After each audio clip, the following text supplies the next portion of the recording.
Hello there and welcome back to my channel. If you are new here, my name is Michelle Emerson and I love helping teachers with all things technology, organization, and productivity.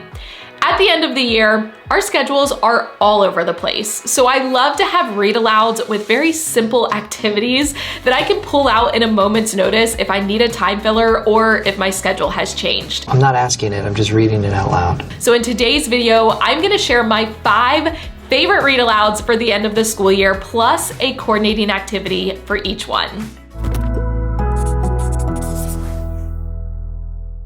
Before we jump into it, I do want to mention that I also have a video where I share my 5 favorite back to school read alouds. I have lots of freebies and activity ideas in that video as well, so I will link it for you down below if you are interested. The activities I'm going to share in this video are very, very simple. Minimal prep, minimal materials. In other words, perfect for the end of the school year. Okay, let's hear it. Let's jump into it with book number 1, A Letter from Your Teacher on the Last Day of School by Shannon Olson. This is the same author as the other 2 books that I mentioned in the back to school read alouds video, A Letter from Your Teacher on the First Day of School and Our Class as a Family. Honestly, I love all 3 of them. Here's a quick summary of the book. It is written in a letter format from the perspective of the teacher, and the teacher is just sharing thoughts about how the class grew together as a family, the memories that they had, and you can even customize it by adding in your name on the last page. What I love about this book is it has stunning, diverse illustrations. It's written in a format that's very easy for students to understand, and it coordinates with the other books, and I love a good coordinating matching set. Me too. The activity to go along with this book is very simple. Have your students either write a letter to you from the perspective of the student on the last day of school, or have your students write letters to next year's students that you're going to teach. This is an opportunity for students to share their favorite memories from the year, what they learned, and then also share a little bit about your expectations as the teacher, but it's from the perspective of the student, which is always entertaining. If you do have your students write letters to next year's students, you can share them with those students next year at the beginning of the year. They could even be on their desk on like back to school night or meet the teacher night, and it would be a great way for them to kind of anticipate what to look forward to during the school year. I love making things colorful, so you can jazz this up by giving students colorful paper to write on. I personally love the Astro Brights filler paper, but any colored paper would do. Plus, this incorporates a little bit of student choice because they can pick their color for the paper. The second book is Last Day Blues by Julie Dannenberg, and again, same author as First Day Jitters, which I shared in the back to school read aloud book. There's a pattern, although this is the last bit of the pattern, so the pattern is done. So a short summary of the book, it is the end of the school year and the teacher, Mrs. Hartwell, is telling her students how much she's going to miss them. The students are all reflecting on their memories throughout the year and they start brainstorming what they could get Mrs. Hartwell as a gift since she seems so sad that the year is ending. At the end of the book, the students end up creating a banner for her filled with all of their favorite memories throughout the year, and then they leave. But what I love about this book is there's a little surprise ending. Skip over this if you don't want any spoilers. Basically, the students all leave, and then it shows the teachers doing a conga line because they're actually really excited it's summer vacation. So it's just kind of a funny twist on the end of the school year that your students may not expect. An easy activity to go along with this book would be having your students create some sort of a memory book. My personal favorite is having students create a what I learned from A to Z memory book. So they have to create either a memory or something content related that they learned throughout the year to correspond with each letter of the alphabet. You can either have students do this independently where they are responsible for all 26 letters, or you can have them work in groups, or you can even just assign each student one letter and then put all the pages together to create a single class book. If you need a template for this, I do have one in my TPT store. It includes both a physical version that can be printed and a digital version that can be completed through Google Slides, so I will link that for you down in the description box. I do recommend before starting this activity, kind of brainstorming some of the things that students learned and also some of their favorite memories from throughout the year as a class. That way students kind of have something to go off of and something to reference as they work. But again, there are tons of memory book options out there, so find one that will work best for you and your students.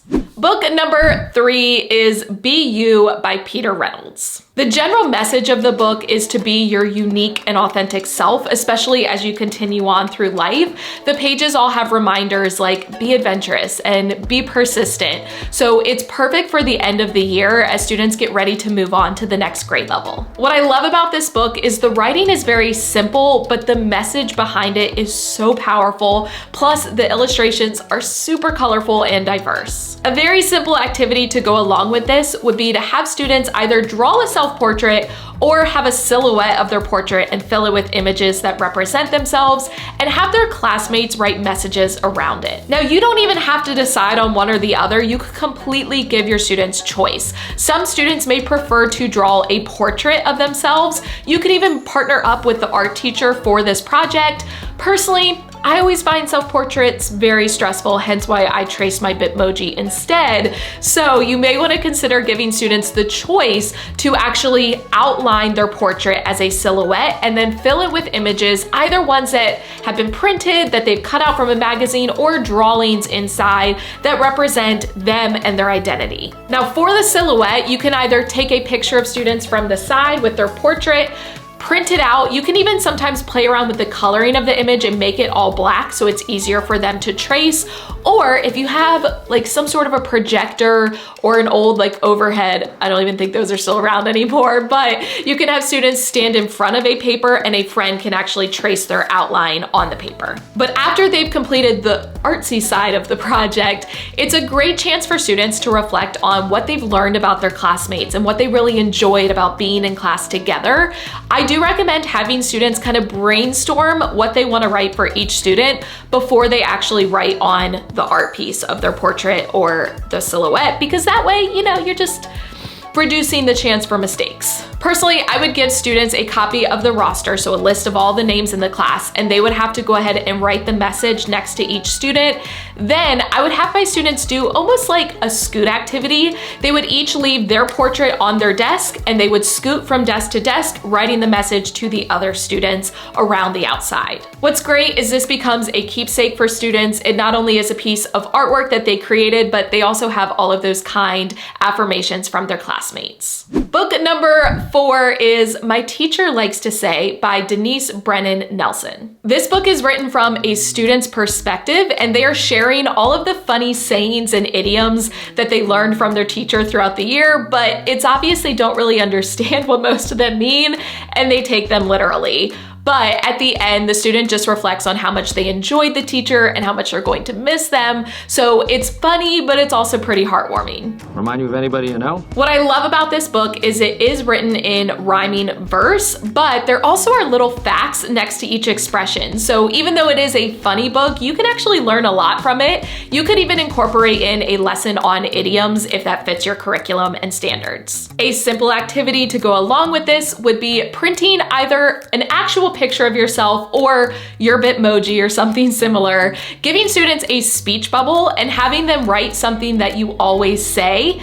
Then they can elaborate on either what that saying means or how it applies to their life. Of course, this can be done physically or digitally. If you are going to do it physically, you would just give students the picture of you. They can be responsible for cutting it out and maybe pasting it on another piece of paper. I do recommend, just for a little pop of color, printing the speech bubbles onto colored paper such as Astrobrites, but students take care of all of the cutting, all of the gluing, and then they're just going to fill in the speech bubble with the idiom or the saying that you always say, and then how it applies to their life or what it means. I do recommend maybe taking time to kind of brainstorm some of these sayings as a class and then either assigning them to students or having them work in groups. That way there's not too much repetition. After students are done, you could maybe choose to keep these for yourself or at least take pictures of them, because you'll just love what students come up with that they hear you saying. Because sometimes as a teacher, you don't even realize the things that you're constantly saying. But another fun activity, if you collaborated with other grade level teachers, you could take all of the sayings and maybe create a Kahoot, and students have to guess which teacher it is that says that saying. I just think that would be a fun way to kind of wrap up the year. And finally, book number 5 is I Wish You More by Amy Krauss Rosenthal. This book is basically a series of statements that are worded as I wish you more blank than blank. So for example, I wish you more ups than downs. At the end of the book, it wraps up by saying, I wish you all of this because you are everything I could wish for and more. What I love about this book is the statements are all very simple, but you could have very deep, meaningful conversations about what they mean. And some of them are like a play on words. So for example, I wish you more cans than knots, but knots is spelled K-N-O-T-S. So lots of conversations to be had. Some really intense, psychologically revealing conversations. A very simple activity to go along with this book would be creating a class wish book. So for example, Mrs. Emerson's class wishes you more. You're going to assign each student a page. They're gonna have one statement and it's going to be framed as, we wish you more blank than blank, and they would illustrate it to go along with their statement. The great thing is you don't even need a template. You can literally just give students a blank piece of paper. Because the statement is very simple, they can really put it anywhere on the page and then fill in the rest of the page with illustrations. If you wanted to do this digitally, you could always use a website like Book Creator and actually create the book digitally together as a class. A little tip, I do recommend brainstorming some examples as a class so students kind of understand how it works. But what's great is once the book is done, you could either give it to a parent volunteer. So if there has been a parent that's helped out in your room all year, it would be a great keepsake for them. You could give it to an administrator. You could keep it for yourself. You could even do this with your class year after year and add it to your classroom library so students can see what all of the classes before them came up with. But that is it. I really hope that this video helped give you some ideas of read alouds and easy activities for the end of the school year. I will have the links for all of the books along with the A to Z memory book and the video with 5 favorite back to school read alouds for you in the description box. If you did enjoy this video, please give it a thumbs up. Go ahead and hit the subscribe button and notification bell so you don't miss any future videos. As always, thank you for watching. I love you so much. Don't forget to put your positive pants on, and I will catch you in the next one.